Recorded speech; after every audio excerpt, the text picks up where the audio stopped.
Daddy साहब ने कहा जनाब मुझे कोको कोला की बोतल ला दे, मैंने वो पीनी है। तो डॉक्टर ने कहा जनाब आपने आपकी जो है आपका गला ठीक नहीं है तो आप कैसे पिएंगे। तो टैडी साहब का आगे से जवाब क्या था, मैं बोतल के लिए मुंह था नहीं खोलनी है। मैंने कहा, मैंने तो हाथ से खोलनी है। तो टैडी साहब ने आगे जो उनको रिप्लाई दिया वो क्या था, उन्होंने कहा जनाब तुसी घट ही आया करो, ताड़ी सेहत अगे बड़ी कमजोर है, किते ऐ ना तन में लम्बे लम्बे बाल लगले। खुश नसीबी समझे हमारी कि टैडी साहब के साथ हमारी 10 मिनट तवील मुलाकात हुई। डॉक्टर खुद हैरान थे वहां पे, कहते यार इनसे तो बोला नहीं जाता, तो बड़े आप लकी हो कि आपसे 10 मिनट ये बातें कर रहे हैं। 6 महीने तक उन्हें मुकम्मल एहतियात करनी होगी, छोटी सी भी जो है गलती वो जानलेवा साबित हो सकती है। बिल्कुल। अस्सलाम वालेकुम नाज़रीन, आप देख रहे हैं ग्लोबल पाकिस्तान। नाज़रीन, फैंस की दुआओं और कौम की मोहब्बत के बायस तारिक टैडी दिन ब दिन रूबा सेहत हो रहे हैं। डॉक्टर्स को अब उम्मीद नजर आ रही है। अभी भी वो वेंटिलेटर पर हैं और उन्हें खुराक की नाली लगी हुई है, लेकिन डॉक्टर को उम्मीद है कि वो जल्द जो है सेहतयाब हो जाएंगे। मेरे साथ इर्तिजा भट्ट मौजूद हैं। इन्होंने तारिक टैडी से मुलाकात की, बल्कि तारिक टैडी ने इन्हें जुगतें भी लगाई, यानी अब वो तबीयत उनकी बेहतर होना शुरू हो चुकी है। और इसके साथ साथ डॉक्टर से तफसीली इनकी मुलाकात हुई है, डॉक्टर्स का क्या कहना है ये भी हम आपको बताएंगे। और अच्छी खबर भी है कि वज़ीर आला की जानिब से 5 लाख रुपए के फंड्स भी दे दिए गए हैं। इनकी फैमिली के साथ भी इनकी मुलाकात हुई है, उनका क्या कहना है इस हवाले से भी बात करेंगे। भट्ट साहब बताइएगा कि तारिक टैडी साहब की सेहत अब कैसी है। जी अस्सलाम वालेकुम शाकिर साहिब, मैं तकरीबन कल गया हूँ वहाँ पे PKLI हॉस्पिटल।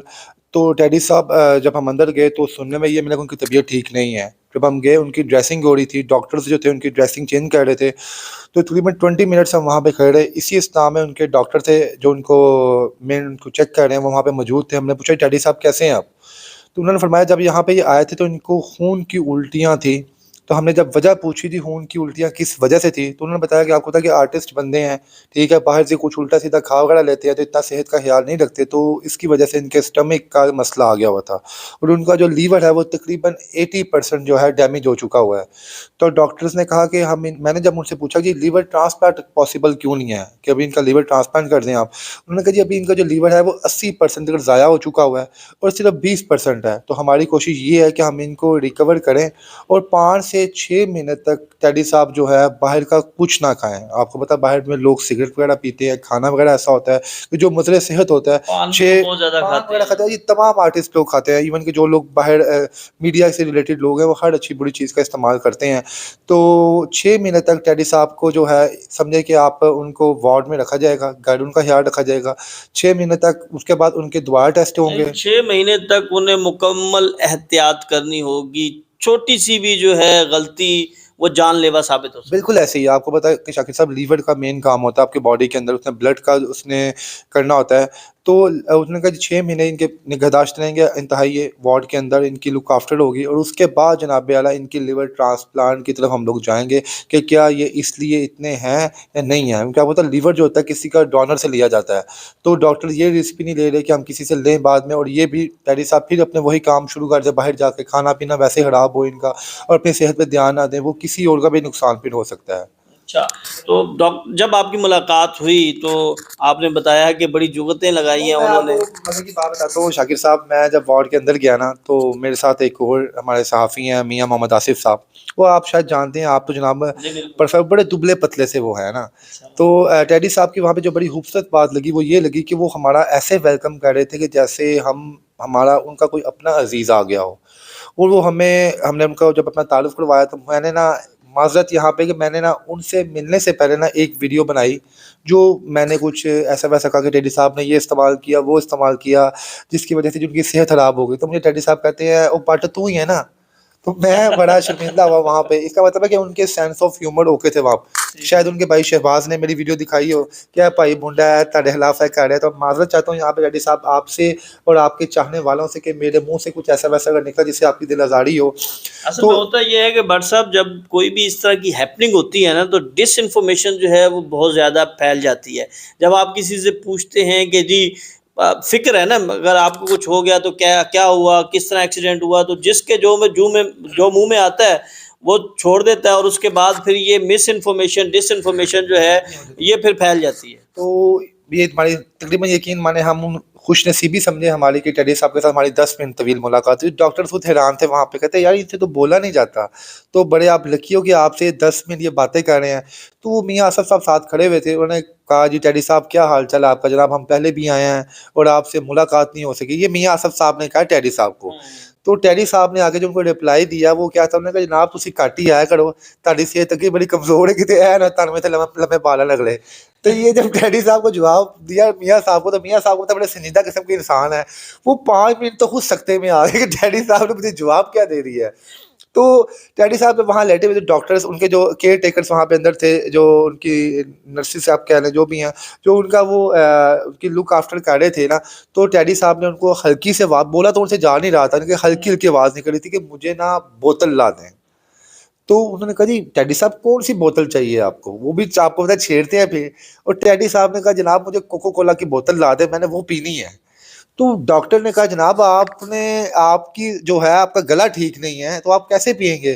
तो टेडी साहब का आगे से जवाब क्या था, मैं बोतल के लिए मुंह था नहीं खोलनी है। मैंने कहा, मैंने तो हाथ से खोलनी है। यानी कि जो बंदा इस अस्थना में भी, अपनी इतनी दर्द में, इतनी तकलीफ में भी उसके अगर जहन से लाफ्टर निकला, तो ये समझे कि अपने पीक टाइम पे तो जब मस्ताना साहब को वक्त डालते थे वो, बब्बू बड़ाल साहब के साथ उनका जोड़ पड़ता था, हमारे लेजेंड अमानुल्लाह खान साहब के साथ जब उनका जोड़ डलता था, तो ये वो मुझे वो चीज़ें याद हो गई। वाकई जनाब टेडी साहब को कोई नहीं हरा सकता जुगतबाजी में। ज़बरदस्त। आपने उनके फैमिली अरकान से भी मुलाकातें की हैं, उनके बेटे से भी, उनके भाई का भी आपका इंटरव्यू बहुत ज़्यादा वायरल हुआ। तो उनकी फैमिली का क्या कहना है, और ख़ास तौर पर जो आपने कैंपेन शुरू की थी कि टेडी साहब को हुकूमती सरपरस्ती की ज़रूरत है, हुकूमती इमदाद की ज़रूरत है, और हुकूमत ने फिर उसके ऊपर जो है वो एक्शन भी लिया। जी तो ये थोड़ा-सा बताएँ। अपना शाकिर साहब, मेरी मुलाकात हुई शहबाज साहब से इसके बाद। मैंने कहा शहबाज साहब क्या वजह है यार, आप लोगों ने अभी तक हेल्प क्यों नहीं मांगी गवर्नमेंट से। हमने तो देखा अक्सर कि किसी अदाकार को चोट लग जाए तो वो जनाब हाथ में बैनर पकड़ लेता है, जनाब हमारी हेल्प की जाए। तो उन्होंने मुझे कहा, यकीन माने उन्होंने जो बात कही, मैं खुद इमोशनल हो गया। उन्होंने मुझे कहा टेडी साहब ने मुझे ये कहा, जब तक मैं जिंदा हूँ तुम लोगों ने मेरे लिए पैसे नहीं मांगने किसी से। और उन्होंने कहा कि हम अगर अब इमदाद कर रहे हैं ना, तो अभी समझो कि हम लोग ख़त्म हो चुके हुए हैं, हमारे पास कुछ भी नहीं है। डेली की हमारी 50 से 55 हज़ार रुपया लग रहा है, बावजूद इसके कि उनको PKLIA में गवर्नमेंट की वो फैसिलिटीज़ मिल रही हैं। मैंने पूछा जी आपका क्यों 50 हज़ार रुपया लग रहा है? उन्होंने कहा बट साहब कुछ मेडिसिन ऐसी हैं कि जो आपको प्राइवेटली ही परचेज़ करनी पड़नी है। तो जब मैंने उनसे पूछा कि जनाब आपको ये टेडी साहब को ये पता है कि आप उनके लिए फ़ंड रेज़िंग कर रहे हैं? उन्होंने कहा जनाब अगर टेडी साहब को ये अंदाज़ा हो जाए ना कि हम उनके लिए फ़ंड रेज़िंग कर रहे हैं, तो वो शायद हमसे भी कलाम करना छोड़ दें। उन्होंने कहा टेडी साहब इतने खुददार आदमी हैं कि आपको मैं क्या बताऊं, कि वो, उन्होंने मुझे बताया कि उनको गुज़िश्ता 5-7 सालों से लिवर का मसला आ रहा है, और वो जितना भी कमाते हैं वो अपनी बीमारी पे ही लगा रहे हैं। उन्होंने आज तक कभी ये नहीं कहा कि मैं लोगों से मदद मांगूं। ये आज जब हम सरेंडर हो गए, हमारे पास पैसा ख़त्म हो गया है, जमा पूंजी ख़त्म हो गई है, तो आज हमने वज़ीर आला पंजाब से और प्राइम मिनिस्टर जो हमारे शहबाज शरीफ साहब हैं, उनसे रिक्वेस्ट की है कि जनाब हमारी हेल्प की जाए। ठीक।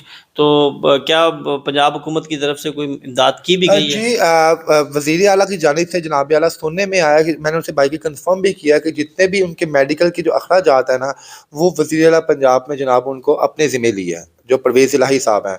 और मियाँ मोहम्मद शहबाज शरीफ की जानिब से 5 लाख रुपए का उनको चेक दिया गया, जो ऑन द स्पॉट उनका तो कैश हो जाएगा। ज़बरदस्त। अभी आप मुलाकात करके भी आए हैं। जो फ़ेस रीडिंग होती है वो बड़ी अहम होती है, और फ़ेस एक्सप्रेशन जो हैं वो टेडी साहब के कैसे हैं, और कब तक हम उन्हें उनके मद्दाहों के दरमियान जो है वो देखेंगे? जनाब मैं तो यही कहूँगा कि अभी वो अपने जो आप ये कहना कुर्ब में भी मुस्कुरा रहे हैं, कि तकलीफ़ है उन्हें, वो तकलीफ़ नो डाउट रहती है, एक जिस्म का एक पार्ट आपका काम नहीं कर रहा। लेकिन मुझे इंशाल्लाह ताला उम्मीद है, डॉक्टर साहब ने भी यही कहा है कि ये जब हमारे पास यहाँ पे आए थे तो ये समझे कि यहाँ पे ये 99% थे, यहाँ पे ये थे, और 1% इनके चांस थे।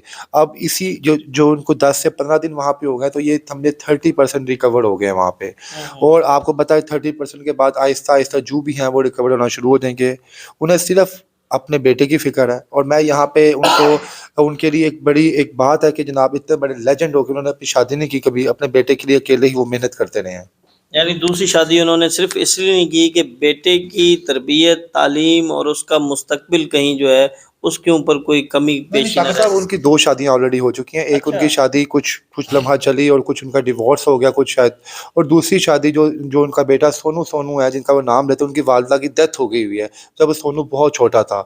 और मुझे यहाँ पे सोनू के मामा से बात हुई यहाँ पे, जो उसके जो के मामू जान कह लें आप, डैडी साहब के साला कह लें आप। उन्होंने कहा जनाब हमने अपनी ज़िंदगी में डैडी साहब जैसा खुददार आदमी नहीं देखा कि अपने बच्चों के लिए खुद घर में खाना भी बनाते थे और उनको खाना अपने हाथ से भी खिलाते थे। तो हमारी जुर्रत नहीं होती थी हम डैडी साहब के सामने ये कहने जाके कि डैडी साहब हम खाना बना दें। कहते हैं ये आपको ड्रामों में डैडी साहब नजर आते हैं हल्के फुल्के चुलबुले टाइप, घर में तो इनकी इतनी सख्ती थी, जब ये बैठ जाते थे आके तो हम लोग हिम्मत नहीं पड़ते थे इनसे कोई सवाल जवाब कर सकें। नहीं तो बट साहब उनकी जो एक शादी का इशू चला और खुला भी हो गई, तो वो उनकी सेकंड वाइफ थी, फर्स्ट वाइफ थी वो फर्स्ट वाइफ थी, जी। और उनमें से कितने बच्चे थे? वो कुछ भी नहीं था, क्योंकि हमें जो सुनने में इनका बस डैडी साहब का एक ही बेटा सोनू, और इसकी वालिदा इस दुनिया में नहीं है अब। ठीक हो गया, ठीक हो गया।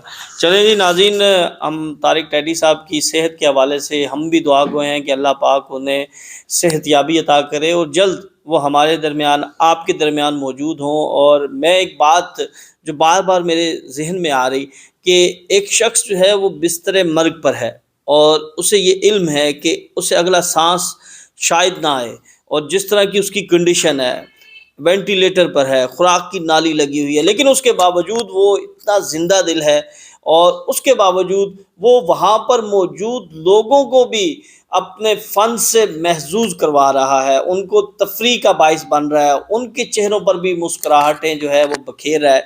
तो हम सब जो है वो दुआ गो हैं कि अल्लाह ताला तारिक टैडी साहब को सेहतयाबी अता करे। और ये हमारे लेजेंड हैं, ये हमारे हीरो हैं, ये हमारे सफ़ीर हैं। इनका ख्याल रखना जो है ये हम सब की ज़िम्मेदारी है, हुकूमत की ज़िम्मेदारी है। और ऐसे जितने भी हमारे फ़नकार हैं, हमारी इंडस्ट्री के लोग हैं, उनके लिए जो है वो हुकूमत को ऐसा इक़दाम करना चाहिए कि कभी नौबत ही ऐसी ना आनी पड़े। जैसे ही कोई फ़नकार या कोई भी नामवर शख्सियत जो है वो बीमार होती है, तो हुकूमत जो है वो उसकी पुरसान हाल बन जाए, हुकूमत उसकी सरपरस्त बन जाए, हुकूमत उसकी उसके जो कहते हैं ना कि आपके ब्लड रिलेशन और आपके फैमिली अराकीन, तो हुकूमत उसकी फैमिली बन जाए। अगली वीडियो तक के लिए हमें इजाज़त दें। अल्लाह हाफ़िज़।